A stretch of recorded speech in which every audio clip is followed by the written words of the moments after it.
আমরা হচ্ছে এইচটিএমএল এর বেসিক কোডগুলো দেখছি। আজকে আমরা হচ্ছে হলো গিয়ে এটার ডিটেলসটা একটু দেখার চেষ্টা করব।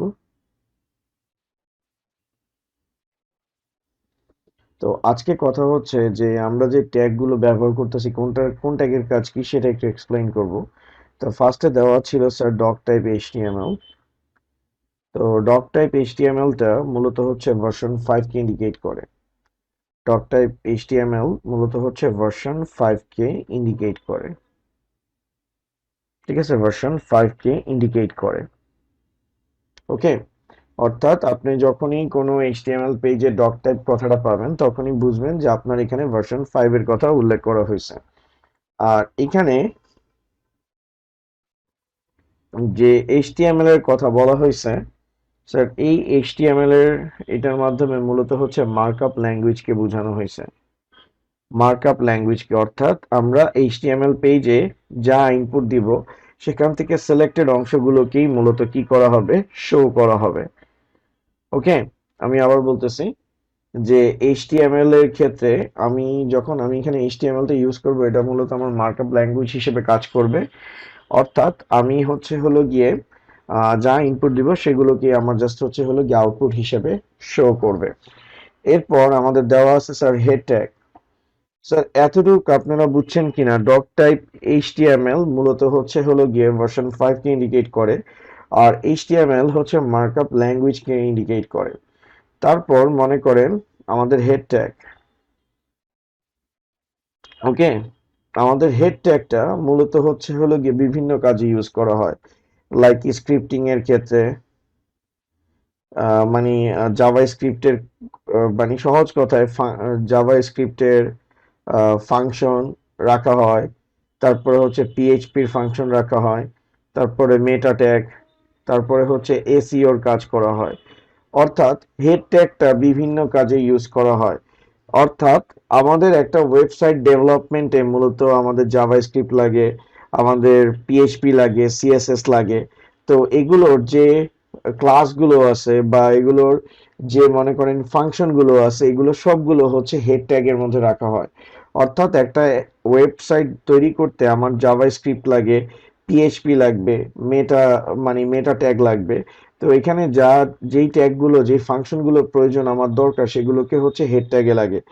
ইনফ্যাক্ট এসইওর কাজ করার জন্য হেড ট্যাগটা ব্যবহার করা হয়। আপনি এটা বলতে পারেন যে হেড ট্যাগটা মূলত হচ্ছে হলো গিয়ে ফাংশন বা স্ক্রিপ্টিং এর জন্য ব্যবহার করা হয়। অর্থাৎ ফাংশনের জন্য হেড ট্যাগটা ব্যবহার করা হয়, এসইওর জন্য ব্যবহার করা হয়, মেটা ডাটার জন্য ব্যবহার করা হয়। লাইক হচ্ছে যে আমার এই যে ওয়েবসাইটটা বানাইতেছি এটার ফন্টটা কোন ফ্যামিলির হবে, স্যান্স সেরিফ ফন্ট মানে বুঝেন তো, ফন্ট ফ্যামিলি যে এরিয়াল আছে, তারপর নিউ টাইমস রোমান আছে, অর্থাৎ অক্ষর লেখার স্টাইল। ঠিক আছে, যেমন আমি এখানে লিখতেছি এটা হচ্ছে টাইমস নিউ রোমান দিয়ে আমি লিখতেছি। ওকে, তো ফন্ট ফ্যামিলি, তারপরে হচ্ছে হলো গিয়ে এক্সএমএল এর কোড, তারপর হচ্ছে হলো গিয়ে আপনার জাভা স্ক্রিপ্টের কোড, পিএইচপির কোড, তারপর আপনার মেটা ডাটার কোড, এসইওর কোড, এগুলো সবগুলো হচ্ছে হেড ট্যাগের মধ্যে রাখা হয়। ঠিক আছে, যে জাভা স্ক্রিপ্ট পিএইচপি এগুলো তো আপনাদের ইন্টারমিডিয়েট লেভেলে হবে না, তো মেটা ডাটা এগুলোর কথা বলা হবে না। অর্থাৎ ইন্টারমিডিয়েট লেভেলে হেড ট্যাগ নিয়ে তেমন একটা কাজ নাই। তবে হেড ট্যাগে সিএসএস এর কাজটা আমি আপনাদেরকে দেখাবো। হেড ট্যাগে সিএসএস এর কাজটাও করা হয়। অর্থাৎ ওয়েব পেজে আপনারা যে বিভিন্ন কালার টালার দেখেন, এখানে কিন্তু সিএসএস এর কাজ করা হয়। যেমন আমি আপনাদেরকে একটা পেজ দেখাই, তাহলে আপনারা বুঝতে পারবেন সেটা। ধরেন আমি এখানে দিলাম w3schools.com, এটা ওপেন হইতেছে। আমি কন্ট্রোল ইউ দিলাম। কন্ট্রোল ইউ দিলে সোর্স কোডটা দেখা যাবে। তো এখানে দেখেন হেড ট্যাগের ভিতরে টাইটেলের ডাটা রাখা হচ্ছে, মেটা ক্যারেক্টার এই যে UTF-8, এই যে আমি বলছিলাম যেটা ইউনিকোড হবে না আস্কি কোড হবে, তো UTF-8। ওকে, তো UTF-8 অর্থাৎ আপনার মেটা ক্যারেক্টার সেট, অর্থাৎ আপনার ওয়েব পেজে যে লেখাগুলো লিখবেন সেটা আস্কি কোডে হবে না ইউনিকোডে হবে, সেটা হচ্ছে হলো গিয়ে ব্যবহার করা হচ্ছে।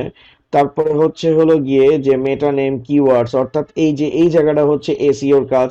তারপরে আপনার যে এই যে আইকন গুলো দেখতেছেন, এই যে লোগো গুলো দেখতেছেন, এই লোগো গুলো এই জায়গায় ব্যবহার করা হয়। ইনফ্যাক্ট এই যে দেখেন ফাংশনের কথা বলছি, স্যার এটা হচ্ছে জাভা স্ক্রিপ্টের ফাংশন। এই যে এখানে স্ক্রিপ্ট লেখা দেখতেছেন, এগুলো হচ্ছে ফাংশনের কাজ। তারপরে স্যার এই যে স্টাইল দেখতেছেন, স্টাইলটা মূলত হচ্ছে সিএসএস এর কাজ। এই কাজগুলো মূলত হচ্ছে হলো গিয়ে হেড ট্যাগের মধ্যে হয়। এই যে যা যা দেখতেছেন সবগুলো কিন্তু আমাদের হেড ট্যাগের মধ্যে রাখা হয়েছে। ঠিক আছে, যে আপনার ওয়েব পেজটা কোন কালারে হবে, তারপর কোন লেখা শো করবে, এই সকল ধরনের ফাংশন, তারপর আপনার অক্ষরগুলো ক্যারেক্টার সেটটা কি হবে, ইউনিকোড হবে না আস্কি হবে, সেটা লিখে দিচ্ছে। যেহেতু অনলাইন, দ্যাট মিনস এটা হচ্ছে ইউনিকোড। একই সাথে এসইওর কাজও করা হচ্ছে। স্যার এতটুকু বিষয়টা ক্লিয়ার কিনা? আপাতত খালি আপনারা জাস্ট এটা মনে রাখেন, জাভাস্ক্রিপ্ট কি জিনিস সেটা আমি সামনে আপনাদেরকে ধারণা দিব। খালি এতটুকু মনে রাখেন যে হেড ট্যাগের মধ্যে কি কি থাকে।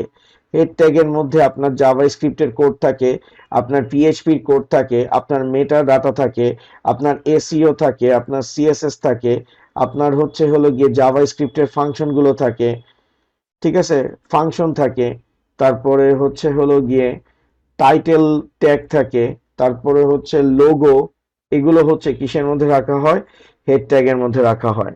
ওকে, তাহলে হেড ট্যাগ হচ্ছে হলো গিয়ে আপনি যখন অনলাইনে কোনো সাইট ডেভেলপমেন্ট করতে যাবেন, হেড ট্যাগের মধ্যে আপনার সাইটটাতে যদি জাভাস্ক্রিপ্ট দিয়ে করা হয়, জাভাস্ক্রিপ্টের হচ্ছে হলো গিয়ে ফাংশন রাখতে হবে। পিএইচপি দিয়ে করা হলে পিএইচপির ফাংশন রাখতে হবে। তারপর সিএসএস তো ডেফিনেটলি আপনাকে রাখতে হবে, কারণ সিএসএস হচ্ছে একটা ওয়েব পেজের বিভিন্ন কালার কম্বিনেশনের জন্য ব্যবহার করা হয়। তারপর টাইটেলের কাজ, লোগোর কাজ, এসইওর কাজটা মূলত হচ্ছে হেড ট্যাগের মধ্যে করা হয়।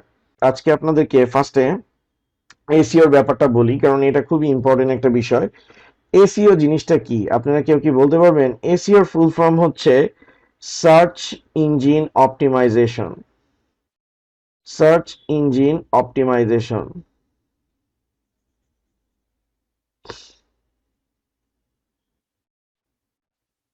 Search engine optimisation.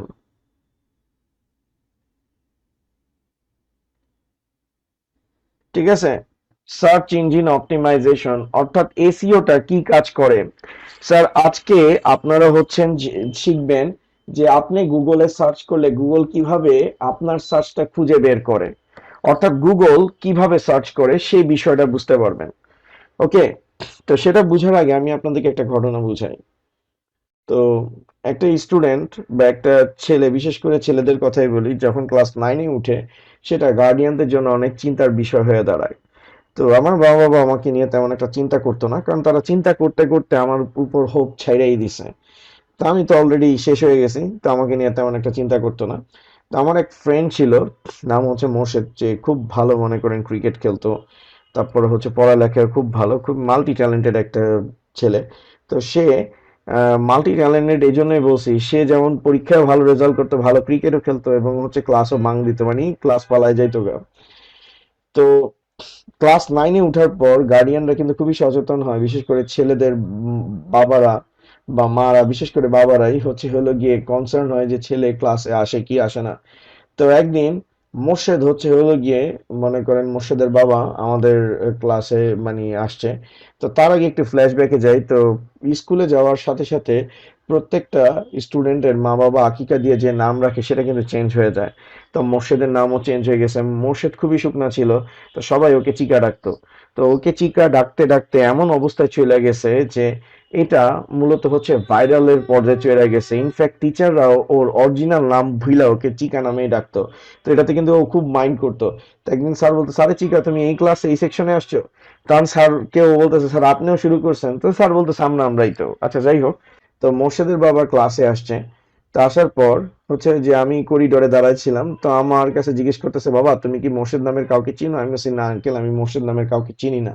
তো উনি আমার কথাটাতে বিশ্বাস করতে একটু কষ্ট পাইছে, মানে কষ্ট, মানে তার কষ্ট হয়েছে। তার কারণ হচ্ছে আমাকে দেখলে কোনো অ্যাঙ্গেল থেকে স্টুডেন্ট মনে হইতো না, ফটকা ফটকা লাগতো। তো এই জন্য আমার কথা সে রিলাই করে নাই। তা আমাকে জিজ্ঞেস করতেছে যে রোল ওয়ান কে? ওকে, তোমাদের সেকশনের রোল ওয়ান কে? তা আমি দেখাই দিছি রোল ওয়ান হচ্ছে ও। তো আমার ফ্রেন্ড রোল ওয়ান ছিল হলো গিয়ে, আর একটা ফ্রেন্ড ছিল। তো ওর কাছে গেছে, তো ওকে আমরা হচ্ছে মুরব্বি বলতাম। কেন মুরব্বি বলতাম? কারণ হচ্ছে হলো গিয়ে ও কখনো কোনো কথা স্ট্রেট ফরওয়ার্ড বলতেই পারতো না, সেটার সাথে এক্সট্রা তেল মশলা কাঁচামরিচ এগুলো স্পাইস অ্যাড করে বলতো, যে যে শুনতো তার গায়ে আগুন ধরে যেত। তো সে হচ্ছে হলো গিয়ে তার কাছে গেছে, তা আমি মনে মনে খুশি হয়েছি, ভালো মানুষের কাছে গেছে। তো গেছে, যাওয়ার সাথে সাথে জিজ্ঞেস করতেছে, আচ্ছা বাবা তুমি কি মোর্শেদ নামের কাউকে চিনো? তো ও বলতেছে, আঙ্কেল আমার জানা মতে আর এই ক্লাসে যত স্টুডেন্ট আছে তাদের জানা মতে আমরা মোর্শেদ নামের কাউকে চিনি না। আঙ্কেল যে দিনকাল হইছে, আপনি তো মনে করেন যে নামাই দিয়া যান, তারপরে যে ছেলে কি করে একটু খবর রাখেন। তো একটা নাইনের স্টুডেন্টের কাছ থেকে, ছেলের কাছ থেকে যখন একটা গার্ডিয়ান এই লেভেলের কথা শুনে, তার মাথার তার একটাও ঠিক থাকার কথা না। সেটাই হয়েছে, বাসায় যাওয়ার পর সে মোর্শেদের সাথে সেই লেভেলে টি-20 খেলছে। তো পরের দিন মোর্শেদ যখন আসছে, তখন সেটা ছাপ তার গাল আর চোখে দেখা গেছে, তার চোখ আর গাল এবং নাক সব এক হয়ে গেছে, কোনটা কোন জায়গায় ওটা বোঝা যাইতেছে না। তাইসা বলতেছে, কেউ এসে কি মোর্শেদ নামে কাউকে খুঁজছে? তখনই আমি বুঝে গেছি কাহিনী কি হয়েছে, কারণ আমি তো খুবই ট্যালেন্টেড স্টুডেন্ট ছিলাম, পড়ালেখায় ধরতে পারতাম না, কিন্তু এইসব জিনিস আমি খুব তাড়াতাড়ি ধরতাম। আমি সেই যে ও বলছে রোল ওয়ান বলছে, তো রোল ওয়ানের কাছে গেছে, যা বলতেছে, দোস্ত তুই কি বলছস যে কালকে কি কেউ আসছিল মোর্শেদদের খুঁজতে? হ আইছিল, আমি কয়ে দিছি যে আমি মোর্শেদ নামের কাউকে চিনি না। আর মোর্শেদ মনে করেন রোল ওয়ানের সাথে সেই লেভেলের মারামারি চলতেছে। এখন এটার সাথে সার্চ ইঞ্জিন অপটিমাইজেশনের সম্পর্ক কোন জায়গায়? তো আমি বলি, মোর্শেদ হচ্ছে হলো গিয়ে একজন ডেভেলপার।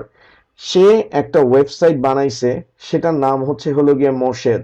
এখন সে যে ওয়েবসাইটটা বানাইছে, সে আমাদেরকে বলতে ভুলে গেছে যে এই ওয়েবসাইটটাকে চিকা নামেও ডাকা হইতে পারে।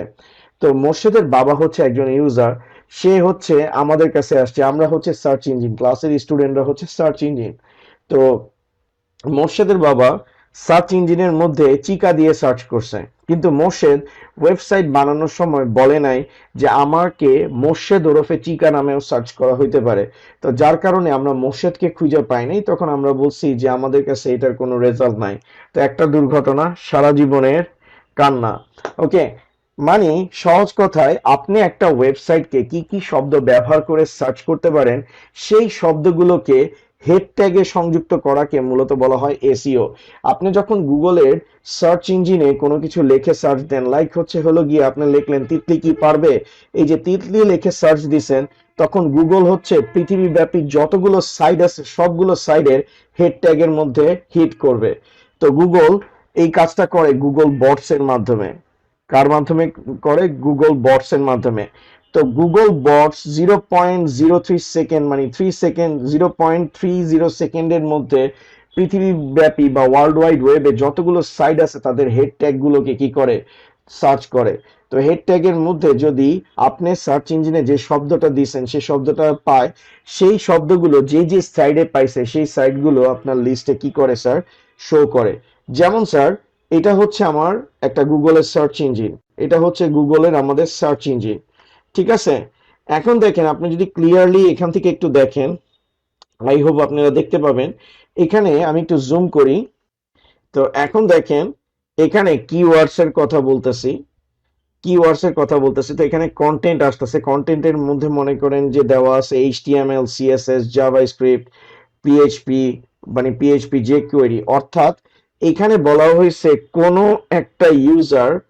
কোনো একটা ইউজার যদি এই শব্দগুলো সার্চ করে, তাহলে সার্চ ইঞ্জিন সবসময় এই w3schools.com-টাকে আমার স্ক্রিনে কি করবে? শো করবে। মানে কি দাঁড়াইতেছে, যে আমরা একটা ওয়েবসাইটকে, একটা ইউজার কি কি শব্দ ব্যবহার করে সার্চ করতে পারে, সেই শব্দগুলো আমাদের হেড ট্যাগে রাখতে হবে। আর সেই শব্দগুলো যদি হেড ট্যাগে রাখি, তাহলে গুগল খুব তাড়াতাড়ি বা সার্চ ইঞ্জিনে খুব তাড়াতাড়ি আমার সাইটটাকে খুঁজে পাওয়া যাবে। ওকে, যেমন দেখেন, আমরা এইচটিএমএল দিয়ে সার্চ করি, তো পৃথিবীব্যাপী অনেক ওয়েবসাইট আছে যেখানে এইচটিএমএল নিয়ে আলোচনা করা হয়েছে, কিন্তু দেখবেন এই এইচটিএমএল দিলে w3schools-টাকে শো করবে। তো আমি এখানে সার্চ ইঞ্জিনে আসলাম, তো আমি এই জায়গায় লিখলাম এইচটিএমএল। ওকে, দেখেন w3schools কি করতেছে স্যার? শো করতেছে, w3schools শো করতেছে। তাহলে এবার আমরা মাঝখান থেকে একটা নিই, ধরেন আমরা পিএইচপি নিলাম,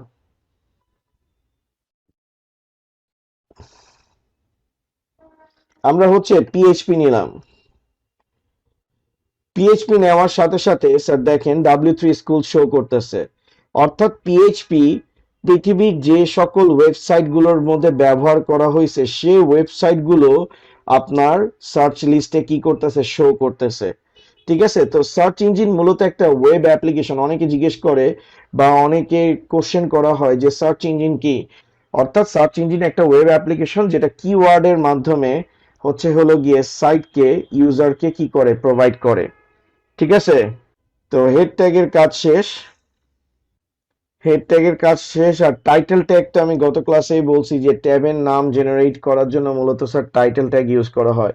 অর্থাৎ আমাদের এইচটিএমএল পেজটা ট্যাবে কোন নামে শো করবে সেটার জন্য মূলত স্যার টাইটেল ট্যাগ ইউজ করা হয়। আর স্যার বডি ট্যাগটা ইউজ করা হয় কন্টেন্ট ডিসপ্লে করার জন্য। হেড ট্যাগের পর তারপরে স্যার হলো গিয়ে টাইটেল ট্যাগ।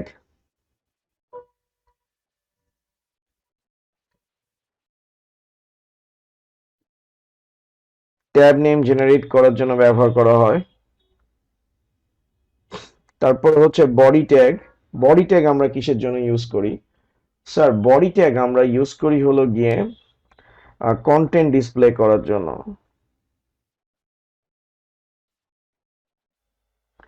কন্টেন্ট ডিসপ্লে করার জন্য আমরা হলো গিয়ে বডি ট্যাগ ইউজ করি। অর্থাৎ বডি ট্যাগের ভিতরে আমরা যা লিখবো সেটাই হচ্ছে স্ক্রিনে শো করবে। এখন দেখেন, আমি এখানে ফাইল দিয়ে এটাকে সেভ করলাম। এখন এই জিনিসটাকে আমি কি করব স্যার? আমি এটাকে সেভ করলাম, তো আমি যদি এটাকে রান করি, আমি যদি এটাকে ওপেন করি, আমার কিন্তু কোনো কিছু স্যার শো করবে না, কারণ আমার বডি ট্যাগের ভিতরে কিন্তু কোনো কিছু নাই। আমার বডি ট্যাগের ভিতরে কোনো কিছু নাই। তো স্যার এই যে বডি ট্যাগের ভিতরে কিছু লিখি নাই, এখন দেখেন বডি ট্যাগের ভিতরে আমি যদি লিখি লুল, তো ফাইল দিয়ে এটাকে সেভ করলাম, এখানে রান করলাম, তাহলে এখানে লুল শো করতেছে। ঠিক আছে, অর্থাৎ বডি ট্যাগের ভিতরে আমি যা লিখবো সেটাই কি করবে, শো করবে। এখন আমি যে লুলটা লিখছি, এই লুলটাকে আমি কিভাবে রিপ্রেজেন্ট করতে চাই? অর্থাৎ বডি ট্যাগের ভিতরে আমি যা রাখতেছি সেটাই তো শো করবে। এখন সেটাকে যদি একটু স্টাইল করতে চাই, একটু এফেক্ট দিতে চাই, সেটার জন্য আমাদের বডি ট্যাগের ভিতরে স্যার অ্যাডিশনাল ট্যাগ ইউজ করতে হয়। বডি ট্যাগের ভিতরে আমরা যে ট্যাগটা ইউজ করি, অর্থাৎ বডির ওপেনিং এবং ক্লোজিং ট্যাগের মাঝখানে আমরা যে ট্যাগটা ব্যবহার করি স্যার, সেই ট্যাগটাকে মূলত স্যার বলা হয় অ্যাডিশনাল ট্যাগ। সেটাকে মূলত স্যার বলা হয় অ্যাডিশনাল ট্যাগ।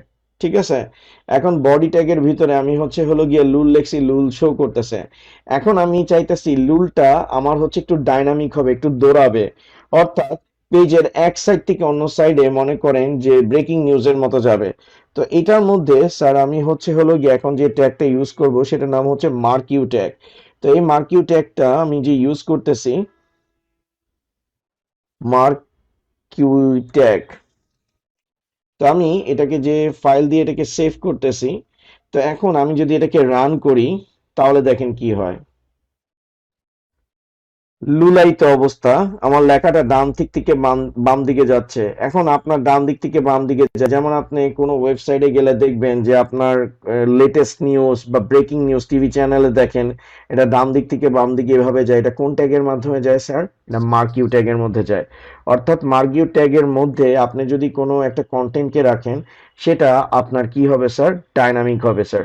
ওকে, পুরা লুলায়িত অবস্থা। ক্লিয়ার? অর্থাৎ এখানে মার্কিউটা হচ্ছে আমার কি ট্যাগ? অ্যাডিশনাল ট্যাগ, যেটা লুল লেখাটা ওয়েব পেজে কিভাবে শো করবে সেটা নির্ধারণ করতেছে। ওকে, তো অ্যাডিশনাল ট্যাগ, বিভিন্ন ট্যাগ আছে, বিভিন্ন ধরনের অ্যাডিশনাল ট্যাগ আছে। আমরা এটা লেটার অন আস্তে ধীরে দেখব। যেমন এখানে আমি যে লুল লেখছি, মার্কিউ দেওয়ার কারণে আমার লুলটা কি হয়েছে স্যার? ডাইনামিক হয়েছে। ওকে, এখন আপনি যদি এই জায়গায় লেখেন যে তিতলি কি পারবে, তাহলে মনে করেন সেভ, আমি যদি এটাকে রান করি, তাহলে দেখেন এখন কিন্তু শো করবে তিতলি কি পারবে কিনা। ক্লিয়ার? আচ্ছা, টাইটেল ট্যাগটা কি সেটা একটু দেখেন। এখানে লুল ডট এইচটিএম দেওয়া আছে, তো আমি এখানে লিখলাম হলো গিয়ে, এ জায়গায় আমি লিখলাম হলো গিয়ে ফেসবুক। ফেসবুক আমি ফাইল দিয়ে এটাকে হচ্ছে হলো গিয়ে সেভ করলাম আর এটাকে আমি রান করলাম। এখন দেখেন এই জায়গায় আমার কি শো করতেছে, ফেসবুক শো করতেছে। এখন আমি এই জায়গায় টাইটেলের জায়গায় যদি লিখি বাংলাদেশ, তো ফাইল দিয়ে এটাকে আমি হচ্ছে সেভ করছি, এটাকে রান করছি, এই জায়গায় আমার বাংলাদেশ কি করবে, শো করবে। ওকে স্যার, এই যে আমরা যে এই জায়গাগুলোতে লিখতেছি, এটা আপনারা নিশ্চয়ই বুঝতে পারছেন যে টাইটেল ট্যাগটা হচ্ছে আমাদের ট্যাব নেম জেনারেট করার জন্য ব্যবহার করা হয়। ওকে, এখন এই ট্যাগটাকে স্যার হেডিং, এই ট্যাগটাকে মূলত স্যার বলা হয় অ্যাডিশনাল ট্যাগ, যেটা কন্টেন্টের উপর বিভিন্ন ধরনের এফেক্ট ক্রিয়েট করে। অর্থাৎ বডি ট্যাগের মাঝখানে আমি ধরেন লুল রাখছি, তো লুলটা আমার ওয়েব পেজে শো করবে। এখন লুলটা কোন স্টাইলে শো করবে, কোন ফরম্যাটে শো করবে, সেটা রিপ্রেজেন্টেশনটাকে মূলত মার্কিউর মতো হচ্ছে হলো গিয়ে মার্কিউ ট্যাগের মাধ্যমে রিপ্রেজেন্ট করা হয়। তাহলে মার্কিউ ট্যাগটা লিখলে কি হয়, লেখাটা একদিক থেকে আরেক দিকে ডাইনামিক হয়। যদি পরীক্ষায় আসে যে ওয়েব পেজে কোনো লেখাকে ডাইনামিক করার জন্য বা কোনো টেক্সটকে ডাইনামিক করার জন্য কোন ট্যাগ ইউজ করা হয়, অ্যান্সার কি দিবেন স্যার? মার্কিউ ট্যাগ ইউজ করা হয়। ওকে, এখন আমরা হচ্ছে স্যার হেডিং ট্যাগ দেখব। হেডিং ট্যাগ দেখব। তো হেডিং ট্যাগটা কি সেটা একটু বলি। হেডিং ট্যাগ এই H1 থেকে H6 পর্যন্ত, H1 থেকে H6 পর্যন্ত টোটাল 6টা ট্যাগ আছে। এদেরকে আমাদের হচ্ছে হলো গিয়ে হেডিং ট্যাগ বলে। H1 থেকে H6 পর্যন্ত টোটাল 6টা ট্যাগ আছে, এটাকে মূলত স্যার বলা হয় হেডিং ট্যাগ। তো আমার এই জায়গায় আমি H1 দিলাম আর এই জায়গায় আমি হচ্ছে H1টাকে ক্লোজ করলাম। তো এটার মাঝখানে আমি লিখলাম লুল। আবার আমি হচ্ছে এটাকে কপি করলাম,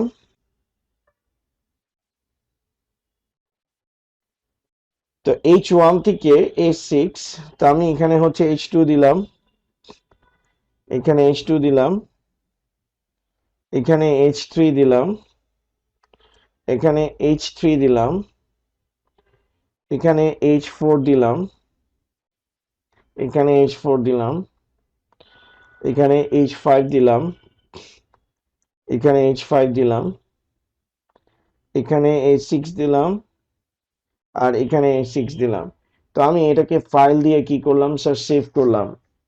তো সেভ করার পর আমি এটাকে হচ্ছে হলো গিয়ে একটু রান করব। তো রান করলে দেখেন স্যার, H1 লেখার কারণে লুলটা সবচেয়ে বড় আসছে, H2 এর কারণে লুলটা তার থেকে একটু ছোট আসছে, H3 এর জন্য তার থেকে একটু ছোট আসছে। অর্থাৎ আপনার হেডলাইন কিভাবে শো করবে, আপনার হেডলাইন কিভাবে শো করবে স্যার, সেটা ডিপেন্ড করবে হলো গিয়ে এই হেডিং ট্যাগের উপর। অর্থাৎ আপনার ওয়েব পেজে আপনি যদি কোনো একটা হেডিং ইউজ করেন, লাইক আমি যদি এখানে W3 স্কুলস এর কথা বলি আপনাদেরকে, তাহলে আপনারা বিষয়টা বুঝতে পারবেন। স্যার এখানে দেখেন W3 স্কুলস এর ক্ষেত্রে এখানে w3schools.com, ঠিক আছে, w3schools.com এই লেখাটা বড় আসছে, HTML লেখাটা একটু বড় আসছে, আর HTML এই লেখাগুলো একটু ছোট আসছে। তো কোন লেখা কত বড় হবে সেগুলো মূলত এই হেডিং ট্যাগের মাধ্যমে কি করা হয় স্যার, তৈরি করা হয়। ঠিক আছে, সেগুলো হচ্ছে হলো গিয়ে হেডিং ট্যাগের মাধ্যমে তৈরি করা হয়। ওকে, তো হেডিং ট্যাগ H1 থেকে H6 পর্যন্ত আছে। এখন আপনাদেরকে যদি বলা হয় এমসিকিউতে যে সবচেয়ে বড় হেডিং এর জন্য কোন ট্যাগ ব্যবহার করা হয়, H1। ওকে, এই যে আমরা যেটা করছি, ইনফ্যাক্ট আমরা যদি মার্কিউ ট্যাগের একটু দেখতে চাই যে মার্কিউ ট্যাগটা কেমনে ইউজ করে, তো আমি ধরেন ঢাকা কলেজ ডট এডুতে দিলাম। এই যে স্যার দেখেন, এই যে এটা যে যাচ্ছে নোটিশ ফর বোর্ড স্কলারশিপ, এটা হচ্ছে হলো গিয়ে মার্কিউ ট্যাগ ইউজ করে। ওকে স্যার, তো এখন আমাদের হচ্ছে হলো গিয়ে এই বেসিক, মোটামুটি আমরা হচ্ছে হলো গিয়ে আমাদের বেসিকটা দেখছি। তো আমরা যেটা শিখতেছি স্যার সেটা হচ্ছে text formatting tag.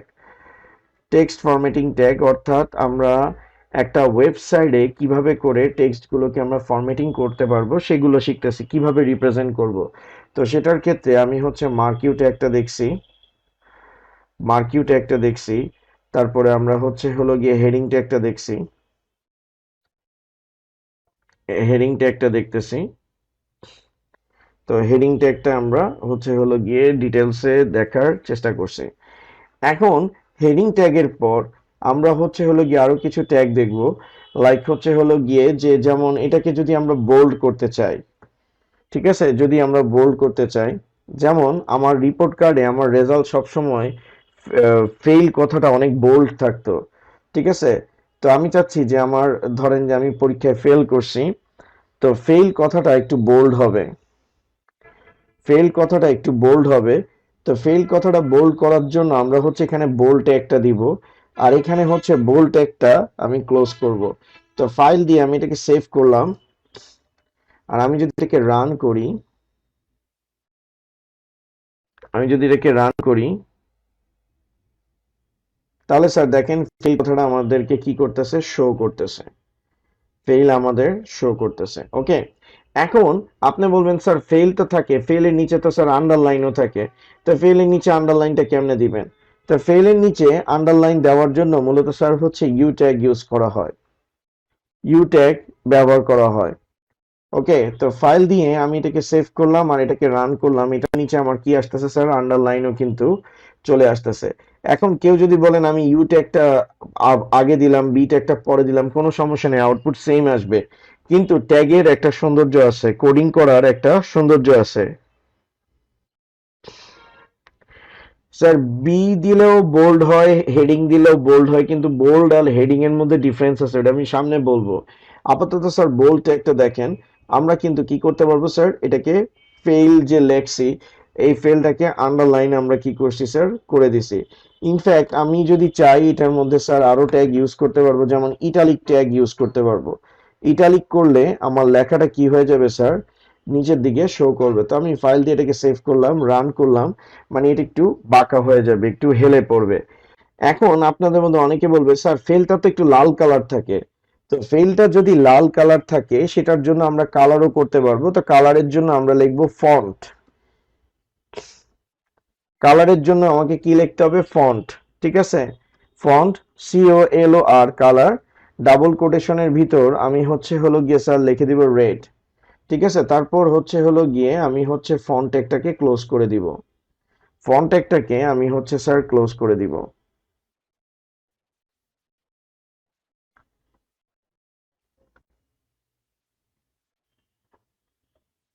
Clear sir?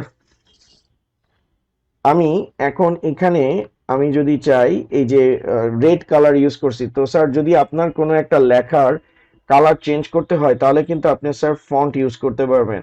ওকে, ফন্ট কালার ইউজ করতে হবে। আর কালার বানান কিন্তু কেউ ইউআর দিতে পারবেন না, ঠিক আছে। কালার বানান ইউআর দিবেন না, কারণ কোডিং সিস্টেম আমেরিকান অ্যাকসেন্টকে ফলো করে, ব্রিটিশ অ্যাকসেন্টকে না। তো এখন আমি এটাকে রেড দিছি, আমি এটাকে ফাইল দিয়ে সেভ করতেছি, ঠিক আছে। রান করলে আমার এটা কি হয়ে যাবে স্যার, রেড হয়ে যাবে। যেমন হেক্সাডেসিমাল কোড আপনি এখন ইউজ করতে পারেন, #ABC123। তো মনে করেন সেভ দিলেন, আপনার কালার কি হয়ে যাবে স্যার, চেঞ্জ হয়ে যাবে। ইনফ্যাক্ট আপনার দাগ শুদ্ধ সেটা কি হয়ে যাচ্ছে স্যার, চেঞ্জ হয়ে যাচ্ছে। এখন আমি আপনাদেরকে একটা টাস্ক দিই, দেখি আপনারা এটা করতে পারেন কিনা। ধরেন গুগলের জি,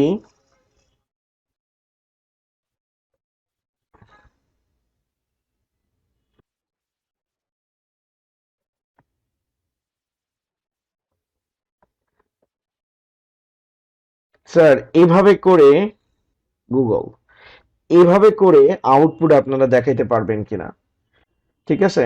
অর্থাৎ জি রেড কালার হবে, ও গ্রিন কালার হবে, জি রেড কালার হবে, এল গ্রিন কালার হবে, আর ই হলো গিয়ে রেড কালার হবে।